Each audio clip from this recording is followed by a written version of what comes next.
जी बात जे असांखे पंहिंजे इंसाफ़ खपे। मुंहिंजा हर कोर्ट में भाई रहा असांखे आम्हूं साम्हूं गोलियूं मारियूं आहिनि, औरतुनि ते ज्यादती कजे, मासूमनि ते गोलियूं मारियूं, ॿेड़ियुनि में असांजा लाश बेलुड़ी आहे, लाश केरु खणे, दरिया असांखे ट्रिपाए केरु क़त्ल कया उहे गिरफ़्तार हिननि न कया। हिननि जेके ॿिया माण्हू हिते माना वठी पुलिस खे ॾेई छॾिया, उहे बि पुलिस सहूलियत सां उन्हनि खे रखियो वेठी आहे। ईअं जीअं ऑफिसर तबिको वेहे न उन हिसाब सां रखियो वेठा आहिनि। उहो धरणो फजर जो माना ईअं सम्झो त 10 ज़िलनि जी शायदि का पुलिस हुई जो माना सभई माण्हू धरणे वारा खणी ऐं इन्हनि खे वञी बंदी बनायो अथनि हुते। ऐं वारस जेके आहिनि से हाणे उहे न हूंदा त लाश दफ़नाइबा।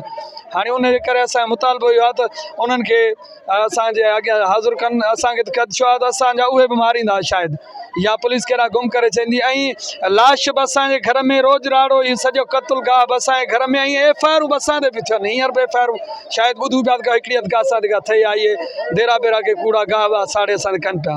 ये मुंहिंजो भाउ आहे वॾो, ॿी जी नंढड़ी धीउ आहे, ॿी मुंहिंजी 7 साल जी नंढड़ी आहे। इहे विया ज़मीन ते घुमण ॿेड़ी त लथा, ॿेड़ी ते बस स्टैंड में मारे विधनि। फिर पुलिस ज़ोरी बस ज़बरदस्ती आहे त बस दफ़नायो, कहिड़ी हालत में दफ़नायो, माना कीअं बि करे दफ़नायो, बस ईअं ई बस दफ़नायो। छा दहशत गर्द हूं, छा ग़रीब हूं, बचड़े हाल मज़ूरियूं करे खाऊं, उन आया त बस दफ़नायो, ईअं लावारस करे दफ़नायो पिया ज़ोरी। सुबुह असां 5 मिंट मोहलत वरिती तव्हां ॾियो त सभु पंहिंजनि खे पाण दफ़नायूं, सोरड़ो करे दफ़नायूं। छा को दहशत गर्द थोरा नंढियूं न्याणियूं आहिनि, उन न्याणियुनि खे बस इहे दफ़नाए छॾियूं। बस पुलिस वारा सभु तक़रीबन 400 खां 500 पुलिस आहे। मुंहिंजी नंढड़ी धीउ आहे 7 सालनि जी आहे, ऐं मुंहिंजो विहाउ आहे माज़ूर आहे।